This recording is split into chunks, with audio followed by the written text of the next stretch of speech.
乗ったことのない航空会社だし、降りたことのない空港に行くんですよ。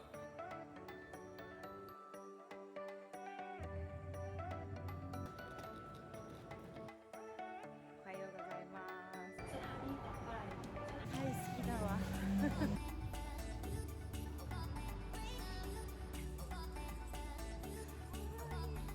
んか変なの買っちゃった。何これ。ちょっと寂しい。やばい、めっちゃ緊張してきた。ですよ。ちょっと泣きそう。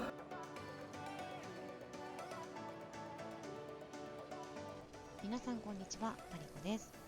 今回の旅 Vlog は先日一人で渡航したタイ・バンコクへの旅の様子をお届けしていきます。この旅は私の推し YouTuber 長田さんの無フグ旅という企画のメンバーの一人として参加をさせていただいたので、一人でタイに向かっています。無フグ旅は現地集合現地解散なので、私は1日前乗りして初めての一人旅をしてみようとドキドキで空港にやってきました。この動画は私の一人旅の様子になりますが、無フグ旅の様子は長田さんのチャンネルに動画がアップされていますので、気になった方は概要欄のリンクからご視聴ください。それでは初めての一人旅スタートです。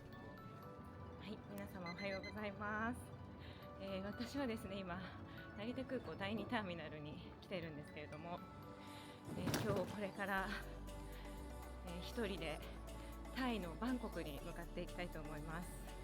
初めての一人で海外に向かうんですけれども、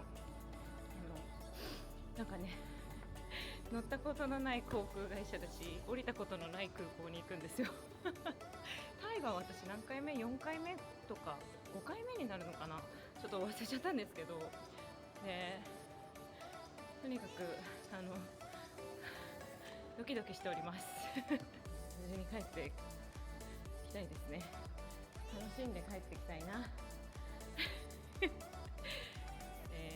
いろいろ不安ではありますが、向かっていきたいと思います。それでは。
はい、今無事、ドンムアン空港に着きました。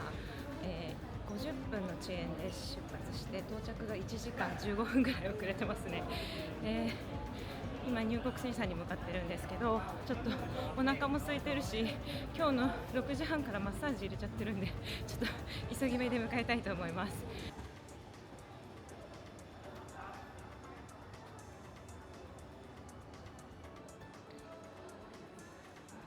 はい、今ドンムアン空港に着きました。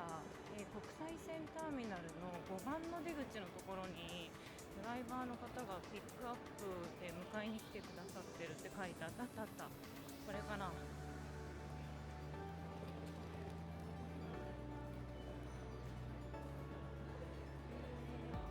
フタークルック。Excuse me、マリコ、it's me。よかった。予定よりだいぶね遅く着いたんですよ。だけどフライトの今回クルックで今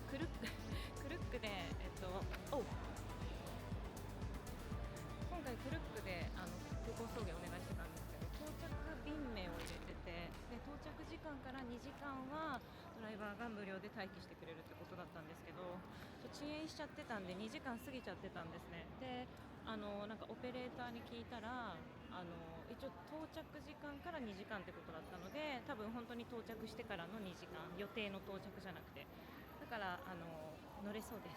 よかったてか間に合うかな、マッサージまあいっか、ダメでとにかく無事に着くことができました。よかった。もう本当に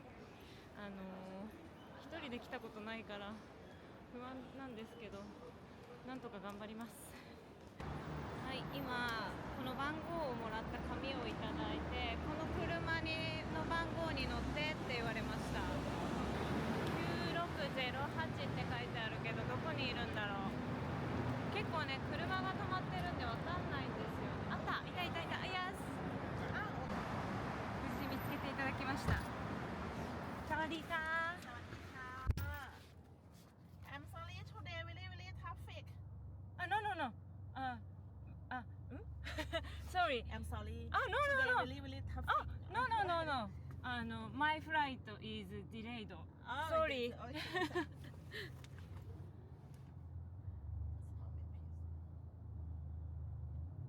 はい、今空港からのバスじゃないタクシーに乗ってるんですけど、迎えに来てくださったドライバーさんが遅れちゃってごめんねっていう風に言ってくださって、いや私が遅れてるんです私が2時間以上遅れてるのにもかかわらず、確かにドライバーさんを少し10分ぐらいかな、でもしか待ってないんですけど、空港でねちょっと待ってたんですよ。そしたらなんか今女性のドライバーさんなんですけど、遅れてごめんねとか言ってくださって、私が遅れてます、すいませんで無事にタクシーに乗ることができて、今市内に向かってます。いい運転手さんでよかったです。本当にありがたい。で6時半からホテルから10分ぐらい歩いたところのマッサージ店を予約してるんですけど、ホテルまで何分ぐらいかかりますかって聞いたら、まあだいたい1時間かなっていうことだったんですね。ギリギリですてか多分間に合わないかもしれないでなんかそのマッサージのところにメッセージを送りたいんですけど、ちょっとね送り方がわからないので、もしかしたら行ってみますけど、ちょっと今日はねやってもらえないかもしれないですね。この遅延で間に合わなくて。でもちょっと気になってたマッサージ店だったので、滞在中には予約を入れて行きたいなっていうふうに思ってます。バンコクね、渋滞がやばいって聞いてるんで1時間じゃ着かないかな。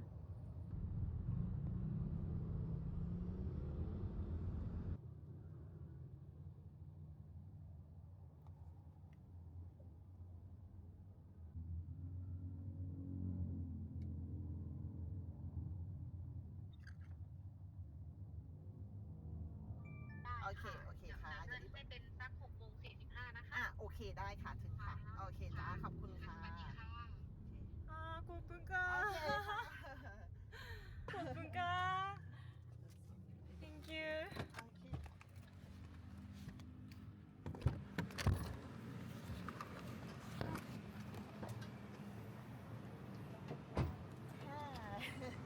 Thank you very much ขอบคุณค่ะ ありがとう。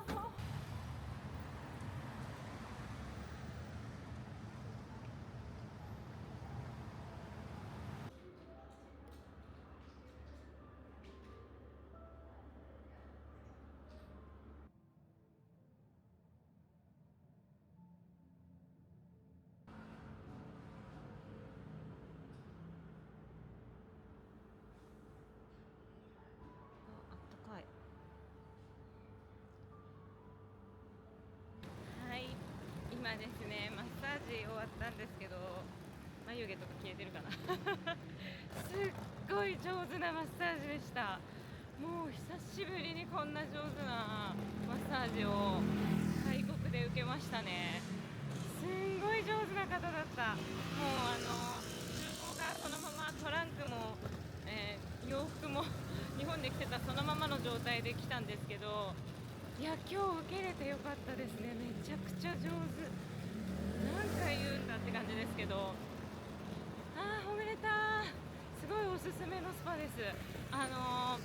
なんだろう、多分マッサージってセラピストさんによってやっぱりね全然違うとは思うんですけど、今日私をやってくださった方本当に上手だったんで、おすすめですそして今から1回ちょっとホテルにチェックインをして荷物を置いてから夕飯を食べに行こうと思います。道合ってんのかなこれあれ合ってんのかな。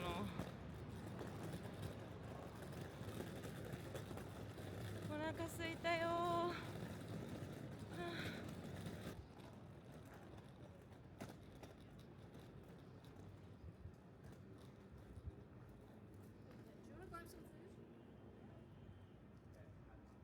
はあ、かわいいな。サワディーカー。 You book for 3 nights? あ、free Yeah. yes And no breakfast. yes yes。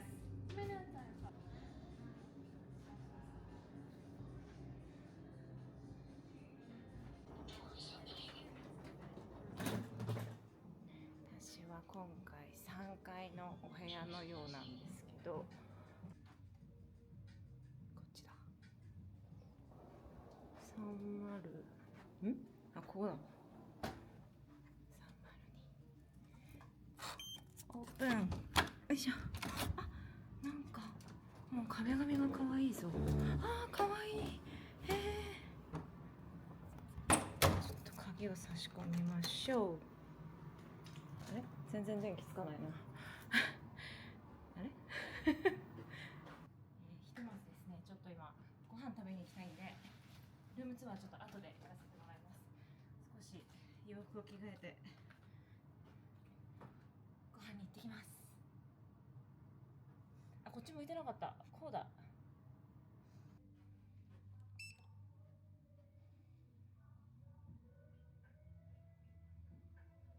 はい、少し涼しい格好に半袖だけ今着てきました。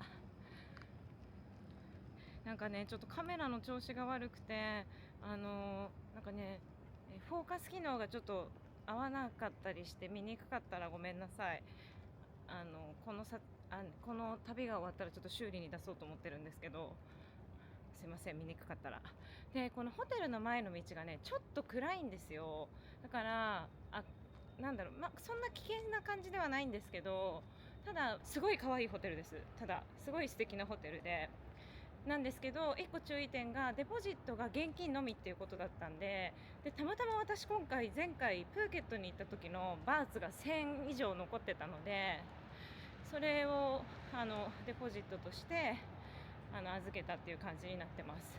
で、通常多分クレジットカードとかのところが多いかなと思うんですけど、だからある程度両替されてから行くことをお勧めします。もしここに泊まりたいなと思った方がいたら。はい、でもうホテルの前の道をまっすぐ歩いていくと見えますかね、ここターミナル21っていうなんだこれ、私多分ねタイね10年以上来てないんで分かんないんですけど、なんか商業施設でもう結構今日夜遅いんで、ここの中に入ってるフードコートで食べようかなと思うんですけど、ここもなんかいい感じのご飯屋さん、結構人入ってましたね今のところ。ということでフードコートでご飯食べていきたいと思います。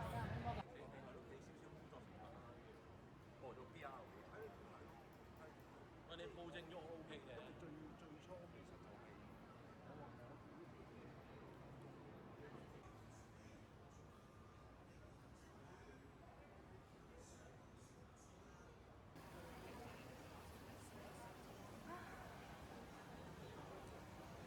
ここ美味しそう。サワディーカー。もう喉がこれにしようかな。マンゴースムージーもいいな。サワディーカー。Can I get this one? Passion fruits green tea. What size medium? Medium size please. M size. Medium? Yes. コブが待ちわびたパッショングリーンティーだっけな、ちょっと名前忘れちゃったんですけど、いただきます。タイ来て初めての飲み物。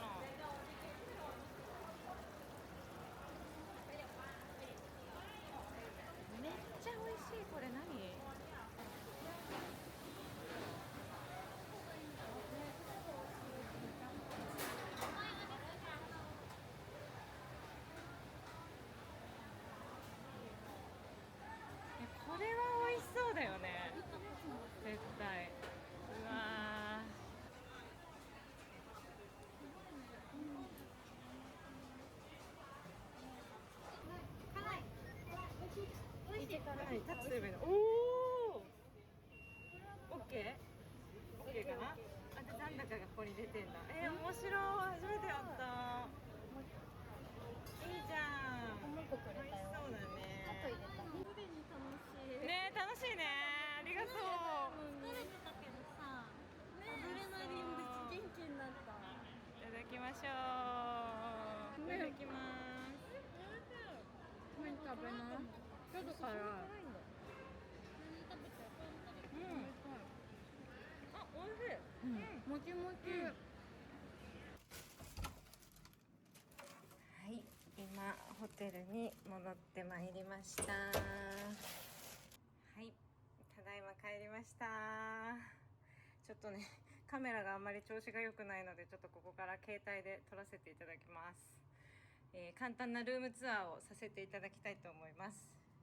こちらはですね、BTS なんだろう、ちょっとわかんないです。鉄道の麻生区という駅から、徒歩5分もかかってないかなというところにある場所です。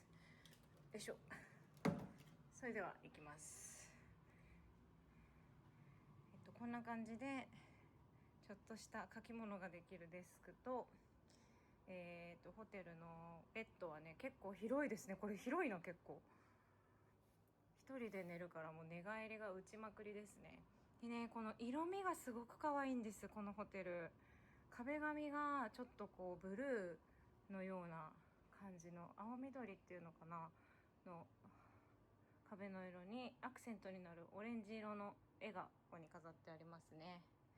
でこれなんだ。あ、もしかして透けちゃう感じ？あれあ、そうだ。ほらこれ絶対そうですよ。これ上がってくるの。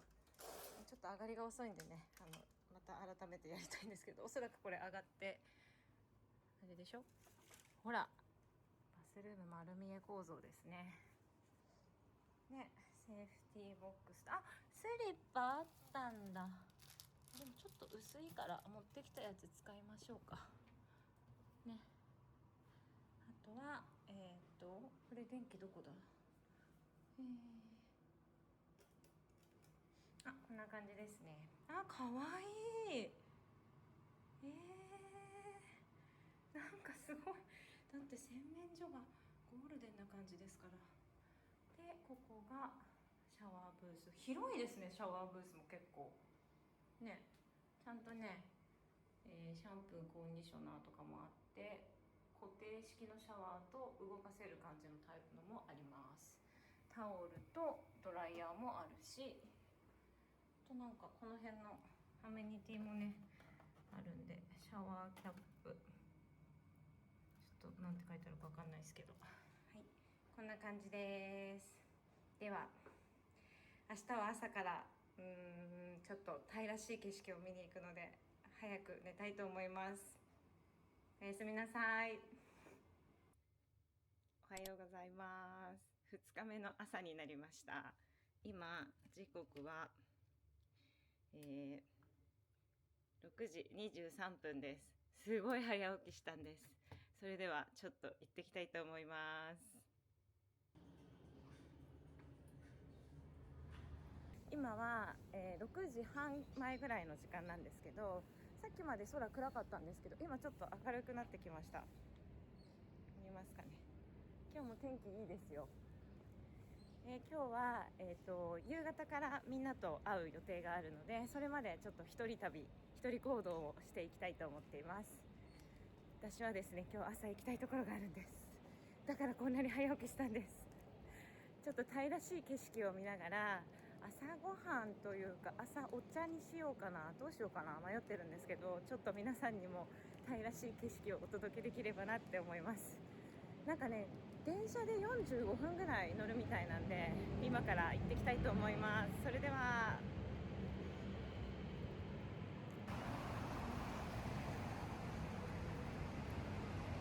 ホテルの前の道をまっすぐ来ると、この BTS の麻生区っていう駅になるので、ちょっとここを上がっていきたいと思います。で、階段を上がってくると麻生区の駅なんですけど、すぐこっちに今度は MRT のスクンビットステーションっていうのがあるんですよね。ブルーラインっていうやつ。私はこれに乗りたいんで、こっちに行けばいいのかな。ちょっと行ってみます。あ、これがそうなんだ。この左に出てきてるやつがそうみたい。これだこれだ。 MRT スクンビット。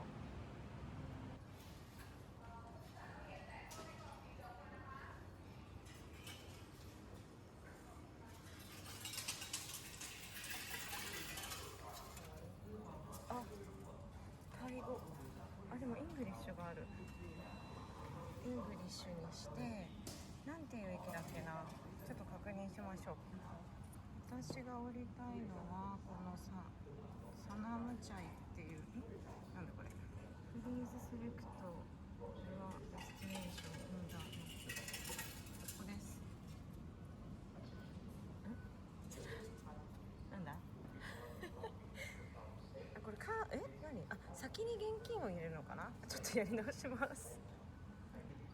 なんかね、隣の機械が壊れてて普通にここ押せました。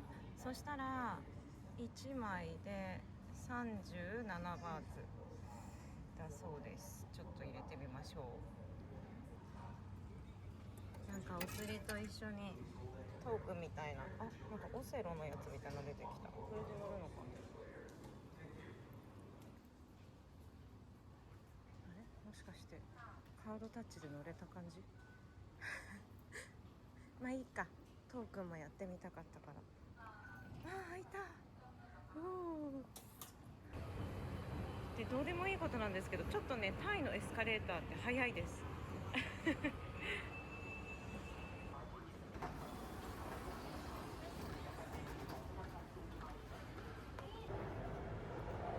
ถานีต่อไปสถานีลุมพินีประตูรถจะเปิดทางด้านซ้าย Next station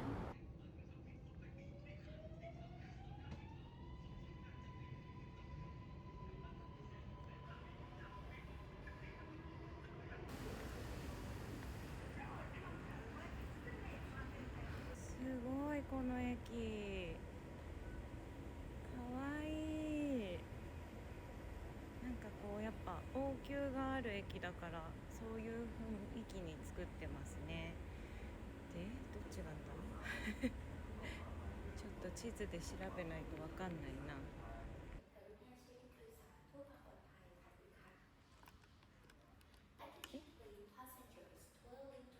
あ、かざしてからか。あ、そうだねかざしてからでしたワットフォーの方に出ればいいみたいなんで、2番かなの方に行ってみたいと思います。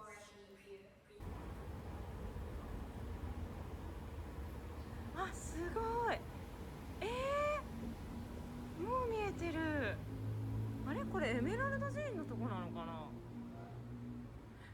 うわー、やばい。はい、今、サナムチャイっていう駅に降りたんですけど、ここ駅を降りたら見てください。この駅がね、ここにあるんですけど、もうすぐそこに、すごい嬉しい。これだけで感動しちゃう。もう素敵すぎる。あー、タイ大好き。さあ、ではここから今日私は今から朝カフェ、朝ワットカフェしてきますんでなんだそれワットアルンが見えるカフェがあるんですよ。ワットアルンの対岸に。で、タイにはたくさん寺院があって、昔姉とタイに来たことが、バンコクに来たことがあるんですけど、何個か回ったんですけど、私結構個人的にワットアルンがすごく好きだったんですね。で、なんかね、昔多分登れた、今も登れるのかな、階段みたいなのをね上がって上の方に行くことができたんですけど、で近くで見るのもいいんですけど、これやっぱ対岸からちょっとね、色味の黄色味の強いチャオプラヤ川を挟んだ越しのワットアルン見たいんで、今カフェに向かってます。でそのカフェが7時からオープンなんですよ。で多分ね今日土曜日なんでちょっと早歩きになっちゃう混んじゃうのかなと思って、で朝一で今向かってます。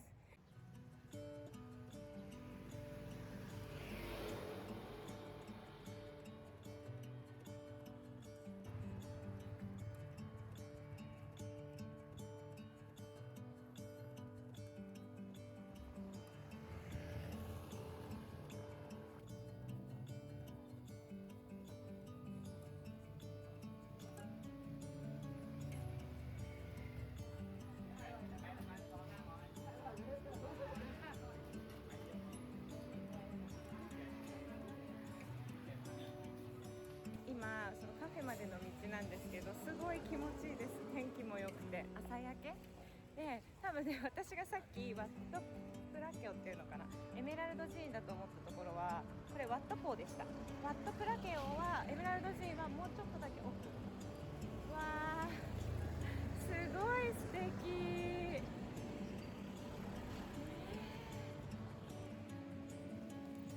ここね散歩してるだけでも気持ちいいですよ。大好きだわあ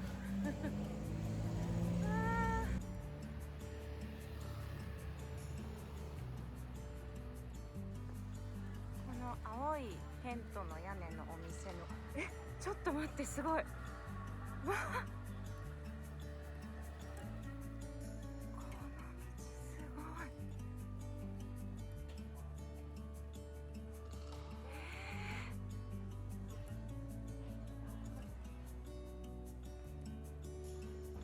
ちょっと今反射して映ってないかもしれないな。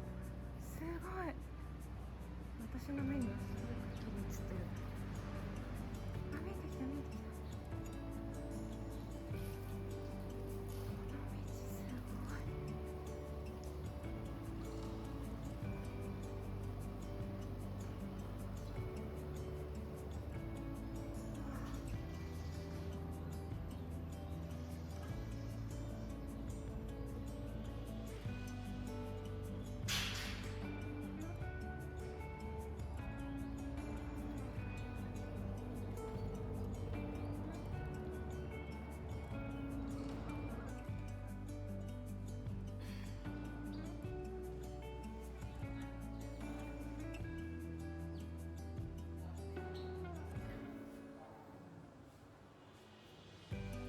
入り口が分かんなかったんですけど、このホテルなのかな、ところの中に入って、でレストラン、ここのレストランで合ってますかって地図見せたら OK ですよって言って入れてくれました。楽しみ。ブ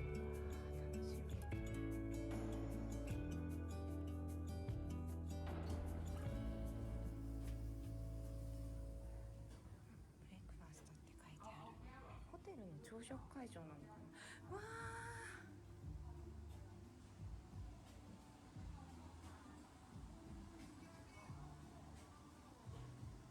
すごい。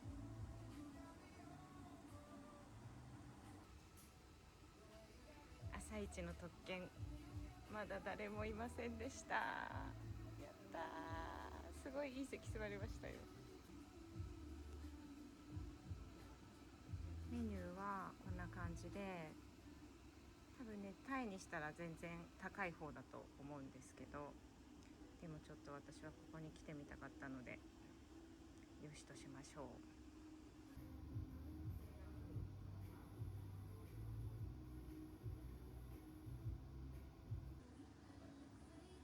もしかしてこれはパクチー様でないですか。やったー、いらっしゃいパクチー。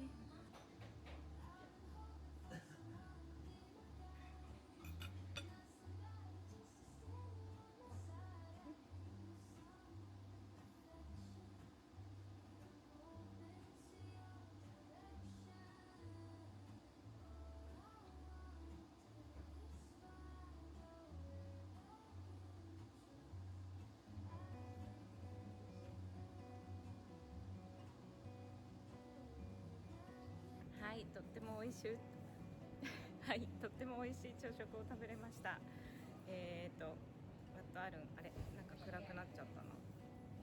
今ワットアルンに焦点を合わせてるんで顔がちょっと暗くなっちゃったんですけど、本当にここすごい綺麗に見える場所で、朝だからなのかちょっと分かんないんですけど、全然なんかね人もいないので、ただお値段は高いです541バーツだったから2600円ぐらいしてるんですけど、でもやっぱりねちょっと私は来てみたかったんで、ワットアルン好きにはすごくいいんじゃないかなと一度ぐらいはいいんじゃないかなっていうふうに思います。さあ次の目的地、今日はですね一人でブラブラするんで、なんか可愛いお洋服屋さんあるな。でもやってない、まだね8時過ぎとかだからやってないんですよお店が。でここも可愛い。何スローバーって書いてある可愛いお店ですね。でもちょっと私行きたいところがあるんで、ここから電車に乗って45分って書いてあったんで、ちょっと遠出またしますね。すごい気持ちいい。朝日がいい天気だ。ちょっと今回は女子旅っていうか女性が好きそうなところを回ろうかなって思ってますなんか本当はバンコク夫とも一緒に来たいんですよ。で夫もねバンコク来たいって言ってたから、で今ここにあるワットポー、涅槃像のこうねいるワットポーも夫と一緒に見に行きたいので、ちょっと今目の前にありますけど今は行きません。なので、今回は、ちょっと夫を付き合わせたらかわいそうかなって思う、女性が好きそうな行き先をちょっとご紹介していきたいなっていうか、私が行きたいなって思ってます次に行きたい駅はこのブルーラインのこの一番タイ語になっちゃった。タイ語のまま来ちゃった。まあいいか。35ですね。はい。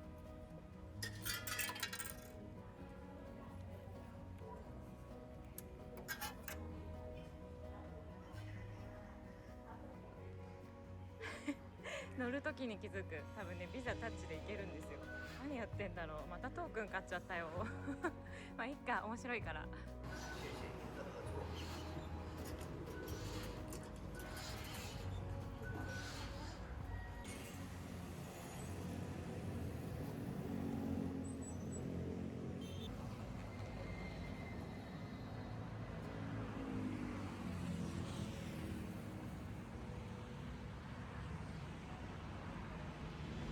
なんか一見何もなさそうな感じの路地なんですけど、ここの奥にガラスのファクトリーがあるようなんですよ。なんか見えてきた。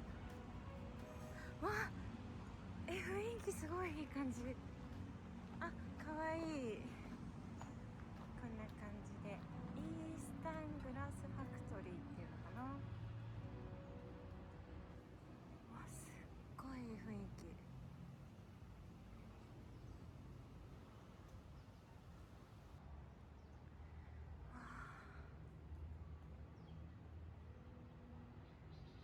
ここはなんか調べたら朝の8時半からやってるみたいなんで来てみたんですけど、すごい。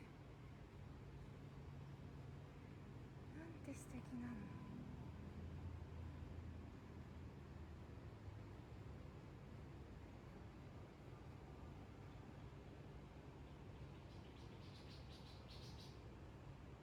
カフェも併設されてるんだ。奥にすごいある。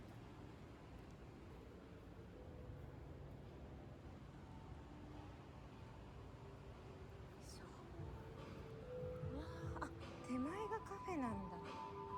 サリカー。素敵。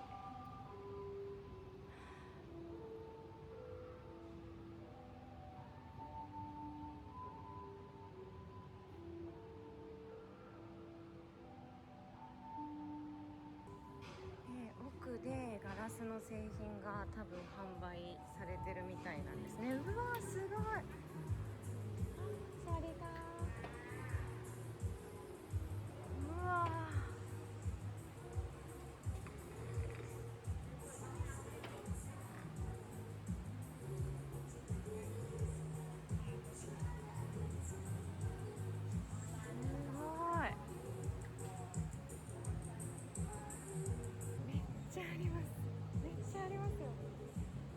かわいい。どうしよう、ずっと入れるちょっと私グラスを欲しかったんで何点か見ていきたいと思います。うわー楽しみ。わ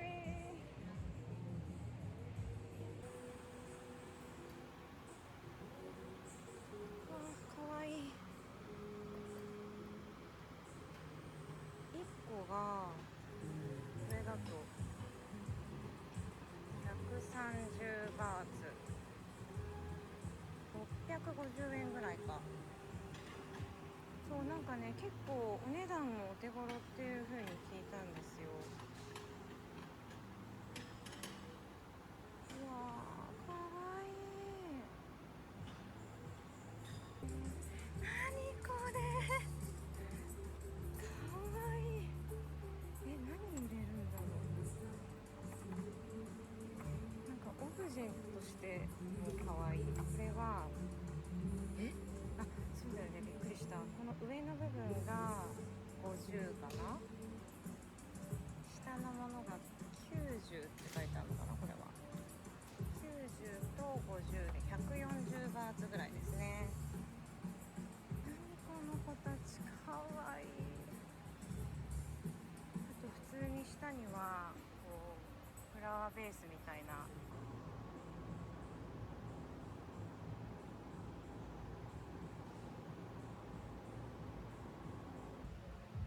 めっちゃかわいい。なんだこれ。待って、これもかわいい。なんだこれ。こちらでお値段60バーツですね。かわいいこのシリーズ。すごい迷ったんですけど、欲しいのがね3つあって、これすごい可愛いからこれは絶対買って帰ろうと思います。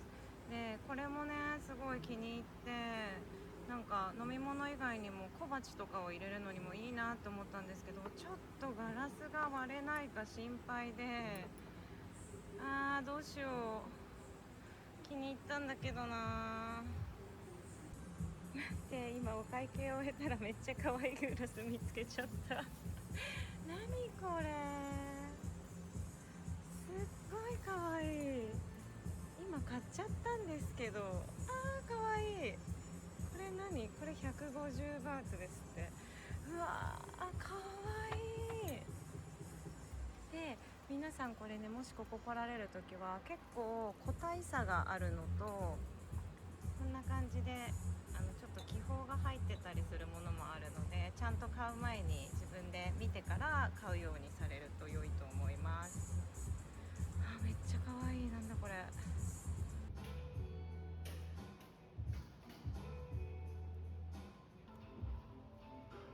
ばい、可愛い。買えばよかったかな。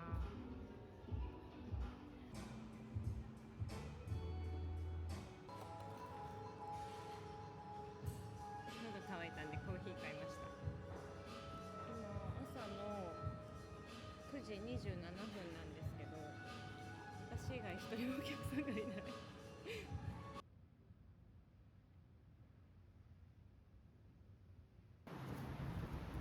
こんな感じで今の、MRT のバンワーという駅が、これはなんだこのグリーンのラインのバンワーという駅につながってるみたいなんで、ここからBTS なんだ。緑はあれかな、なんかホームが見えてますね。緑のラインは初めて乗りますよ。なんか私だけかもしれないけど、こうなんか外国の鉄道を乗れるってちょっと面白くないですか。なんか楽しい。すごい韓国でめちゃくちゃ迷ったことあるから、なんか普通に乗れてるだけでおーみたいなしかも一人ですごい嬉しい。これかな、ちょっとチケットを買います。これタッチで行けるのかな、わかんないからトークン買った方がいいのかな。行ってみます。はい、なんかこっちの BTS は今なんか各自の人に聞いたらクレジットカードじゃ乗れないってことだったんで、この私が行きたいこの駅で You are here でこれでいいのかな。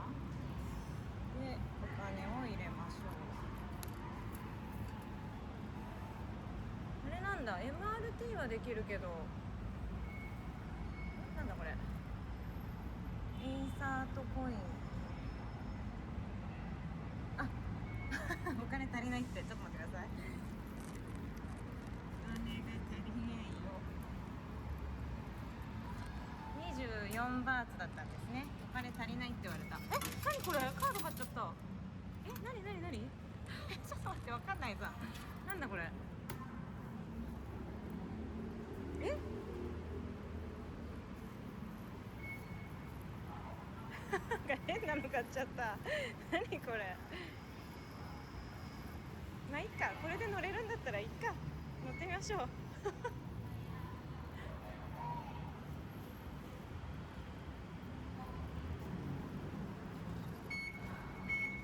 でもあれだな、 BTS はトークン入れるとこなかったから、そういう感じなんだ。これが BTS みたいです。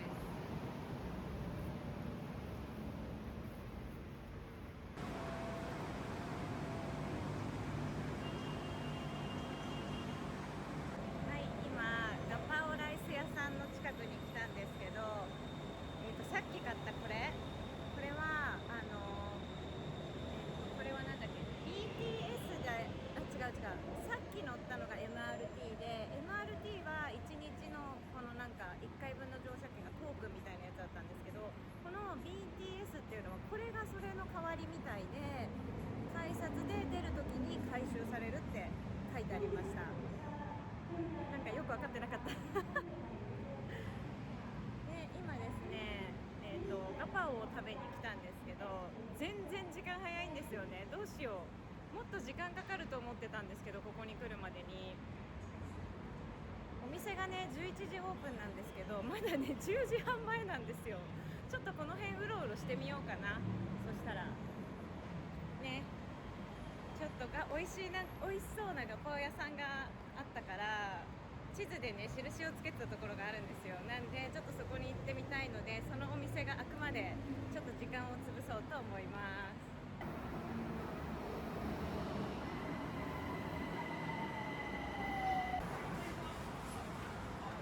なんかこの駅の奥に見えるのがもうやばい景色だ。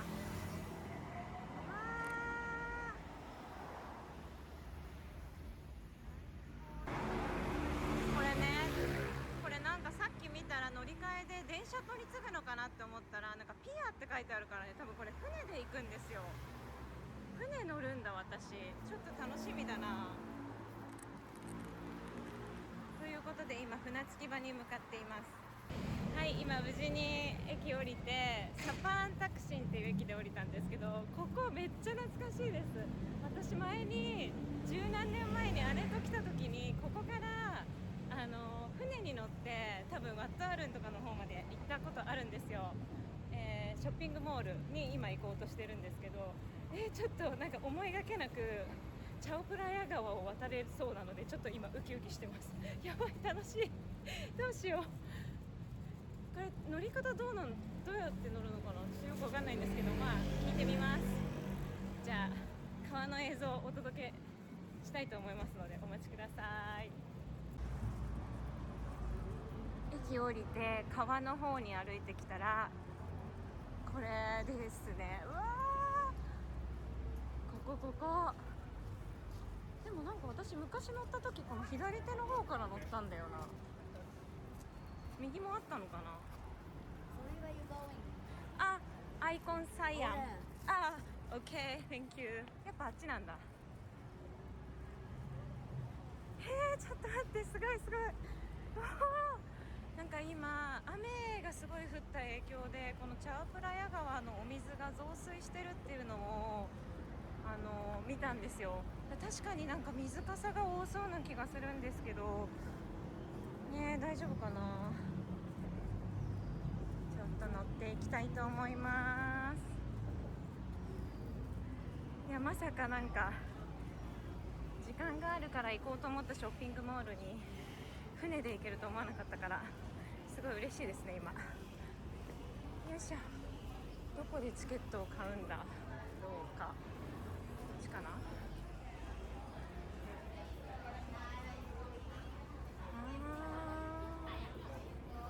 Excuse me, Icon Siam. I want to go to Icon Siam. Go through? あ、チケットって書いてあるな。あ、ここかも。あ、あったあった、アイコンサイアム、これだ。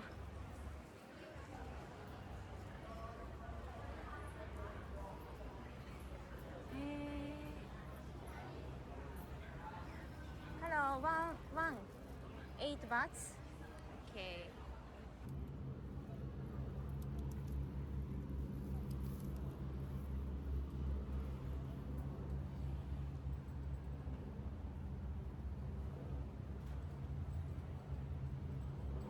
あ、黄色のボートなんだ。かわいい。あ、もうアイコンサイアム専用みたいな。楽しみ。川側がいいんだよな。川側が。ボートはこんな感じです。みんな結構多分カップルとか2人ずつとかで乗ってるんですけど、1人です。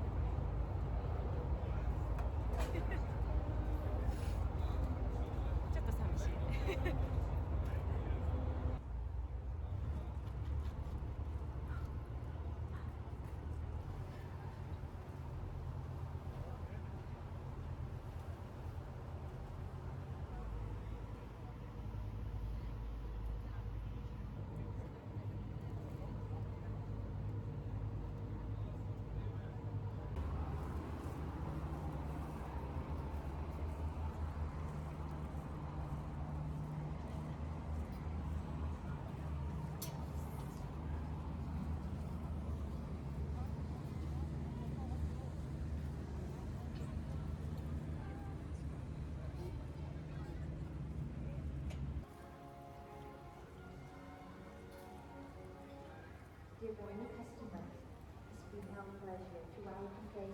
なんかね、すごい巨大なモールで、インフォメーションの方にお店の名前を聞いたら、もうないですって言われました。だからとりあえず両替だけして、ここからタクシーでちょっとグラブでガパオ屋さんに向かっていきたいと思います。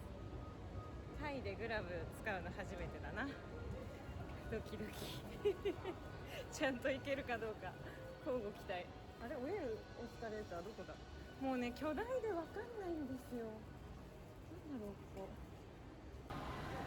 あ、ウーバーが来ましたね。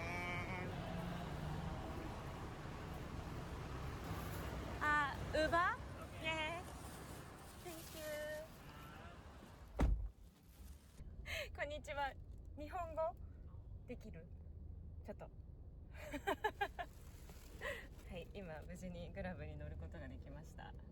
なんか台湾はウーバーかどっかでなんか使ったことがあるから登録してたんで、それで無事にね乗ることができました。アイコンサイアムのなんかゲート5だったかな、グラブのピックアップポイントっていうのがあるので、そこに来て、目的地を入れて、でドライバーさんの手配をするっていう感じですね。ちょうどね今12時ぐらいになっちゃうんですよ。多分お店に着くの混んでるかな。でもちょっとガパオ食べたいんで行ってきますね。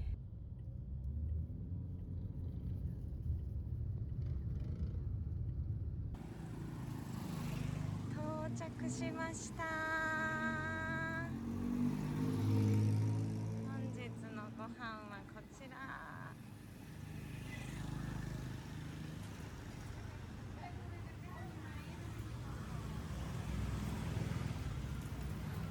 サリカーワン。わあ、食べたかったんだこれが。でも私多分ねスパイシーダメだからノーチリにしな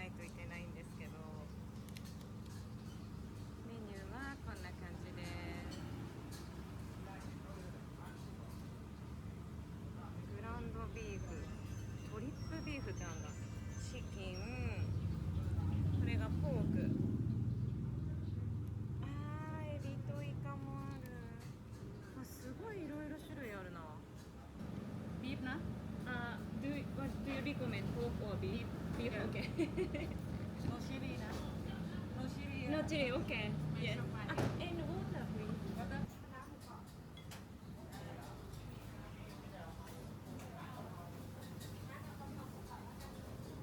んかね、今このなんか出てきちゃった Google で美味しかったやつみたいなのが出てたんでこれって言ってで、スペシャルフライドっていうちょっとわかんないんですけどそれにしましたで、辛いの苦手なんでノーチリにしてます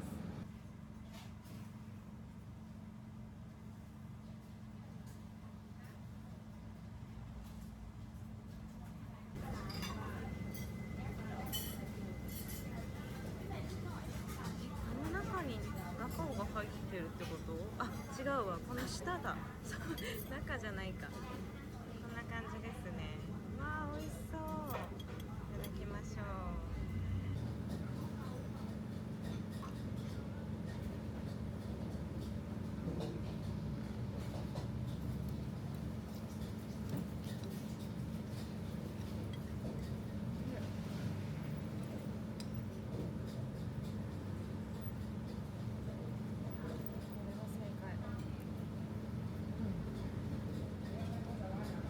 近かったらまた来たい。ちょっと怖いんだよね。ちょっと次来たらリトルかスライトリあミディアムっていうのがあるのか。ちょっと辛いと多分絶対もっと美味しいと思います。美味しい。全然ねしょっぱすぎない。もうねしょっぱすぎないし甘すぎないしちょうどいい味。い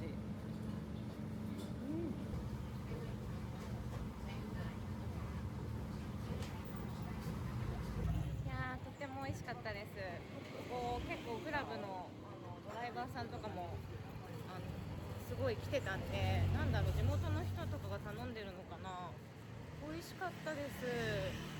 心残りなのはちょっと辛くすればよかったビビりすぎちゃいましたね。ノースパイシーよりは多分辛い方が美味しいよりと思います。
はい、やっと買いたかった石鹸を買うことができました。なんかね、石鹸を2個買ったらなんか3つ買った方が安くなるみたいな感じのことを言ってくれて、3つで360バーツとかだったのかな。石鹸3つしか買ってないのにこんなにしっかり包装してくれてすごいね、いい香りだったんで、私の好きな、レモングラスお家に帰って使いたいと思います。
夜にチェックインしたので全然ホテルの周りが暗くて見えなかったんですけど、昼間に見るとこんな感じです。結構可愛いホテルなんですよここ。ただ前の通りは結構暗い。あれ入れないんだけど、あれなんかやってんだこれ今日。どっから入ればいいんだろう。もしもし、ここかな。よいしょよいしょ。なんかね、下はバーみたいになってるんですって、このホテル。かわいい。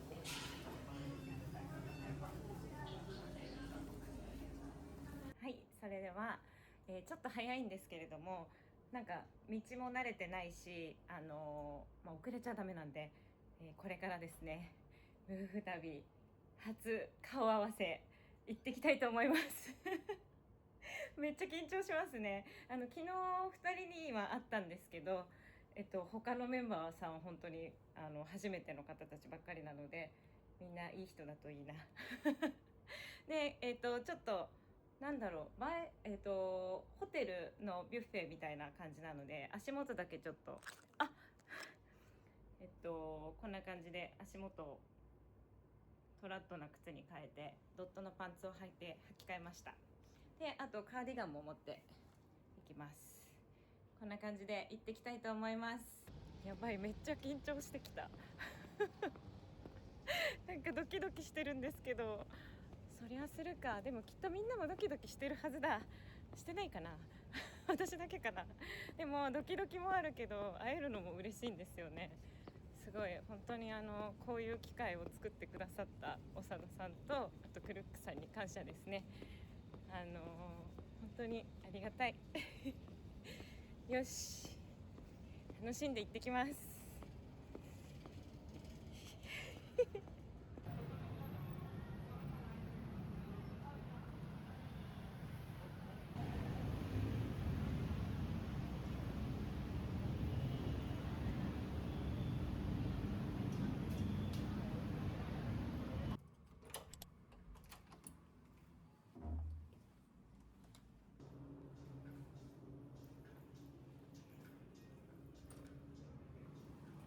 おはようございます。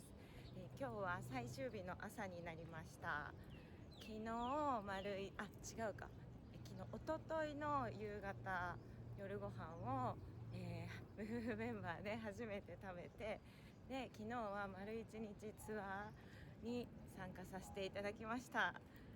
とっても楽しかったですね。昨日はそのツアーの後に夫婦メンバーのOB の方たちと一緒にご飯を食べさせていただいたんですけれども、もう皆さんすごい面白いしいい方たちばっかりで、もう本当に楽しかったんですよ。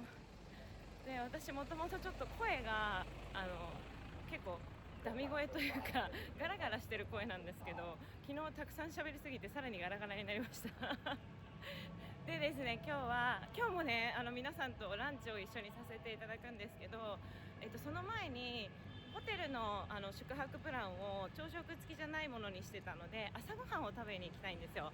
で、私ちょっと食べたい朝ごはんがあるのでそこに向かってます。ホテルから結構近い、10分歩かないところかなって思ってるんで、ちょっと今日は食べたかったタイの朝ごはんを食べに行ってきたいと思います。わあ、美味しそう。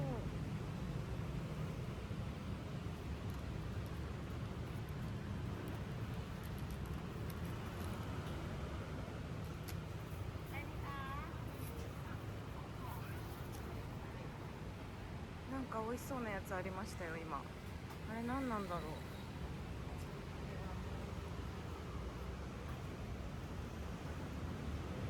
う。なんか朝の街も楽しいな。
むのかわかんないんですけどあとはヌードル系と、これは空心菜食べてないな。食べたい。サムタムもいいな。来ました。タイのおかゆです。これ食べたかったんですよ。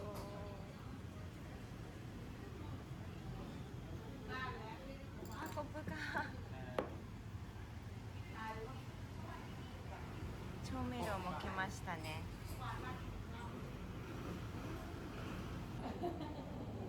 まずは何もつけないで食べてみます。す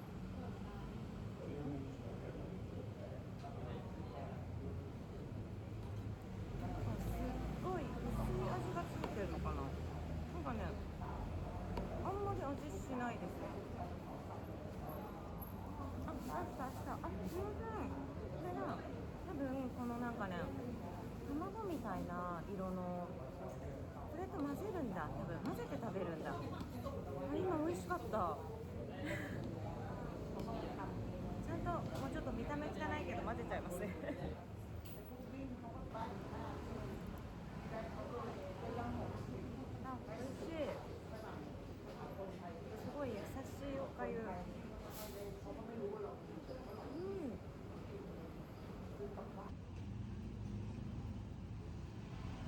いや美味しかったですね。なんか最初一口食べた時全然味しなくてあれって思ったんですけどなんか自分で味調整しなきゃいけないやつかなって思ったんですけど、全然なんか周りについてた卵の液なんだろうとタレなのかな、あれを混ぜて全部混ぜて食べたら味がそのままもうちゃんとして美味しかったです。すごい飲みすぎちゃった人とかあとはタイ料理に疲れちゃった方とかにもいいと思いますし、普通に私おかゆすごい好きなので朝ごはんに食べたいっていう感じのおかゆでした。で私が入った時には日本人の方じゃないと思ってたら日本人の方1組ぐらいいたんですよね。後から日本語喋ってたので、それで後からさらに2組ぐらい日本人の方また来てて、なんだろう有名だったのかなちょっと分かんないんですけど、私地図で見て調べてきたんですけど、多分なんか日本人の口にも合うんじゃないかなって思います。なんかね他のも食べたかった。今度バンコク来たらまたちょっと違うものをお店で食べてみたいと思います。ちょっと次はコーヒーを買いに行きましょう。気持ちいいな。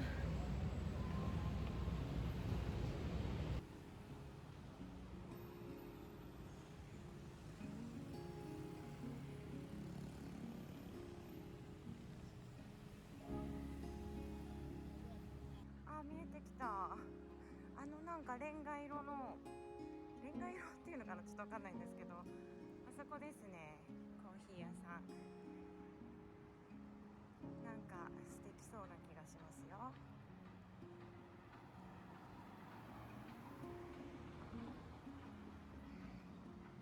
おー、かわいい。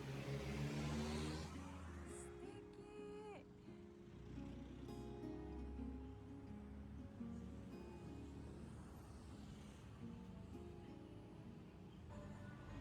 じゃあ行ってみましょう。こっち側から撮っても綺麗だな、きっと。おしゃれ。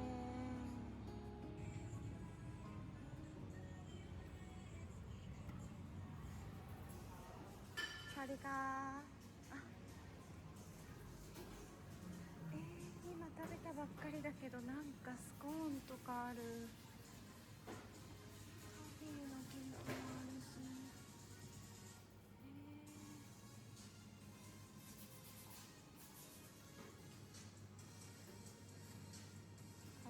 Could I get one iced latte?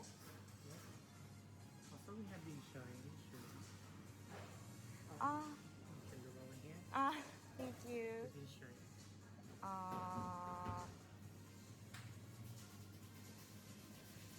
Okay, big explain please. Explain.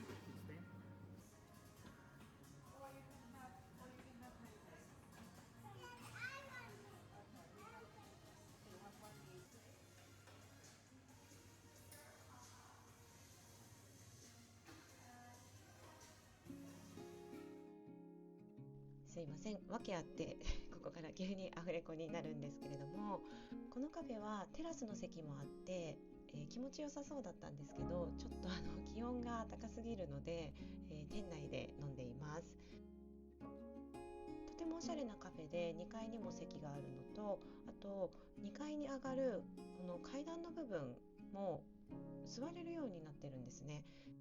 なのでこの部分に座ってコーヒーを飲むこともできるようです。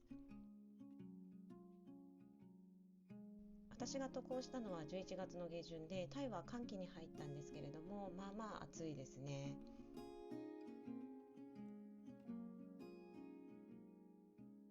コーヒーを飲みながら旅の振り返りをしているシーンなんですけれども、もうこの日が最終日なんであっという間だなっていうことを今話してます。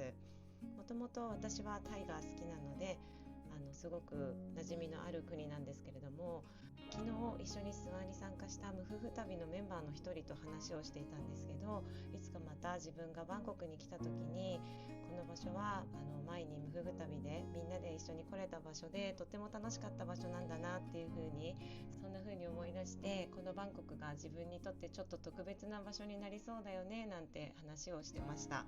で、今その思い出を振り返ったら、このカフェで泣きそうになってます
今ドンムアンの空間に着きました。ちょっと予定よりだいぶ早く来ちゃったんですけど、もうね本当に今から帰るんですけれども、本当に楽しい旅行になりました。あ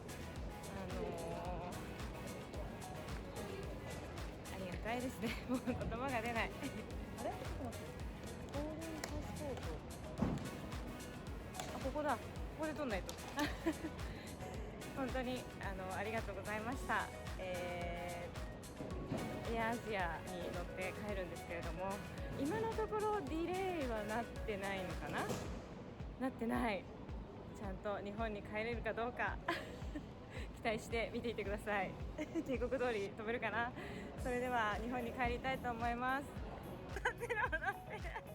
ゆきちゃんどうですか？タイティー。タイティーめっちゃ美味しいですかわいいありがとう。空港で夫婦メンバーのゆきちゃんにお会いしました。同じエアアジアだったよね。イエーイ。遅れてません。やったー。帝国通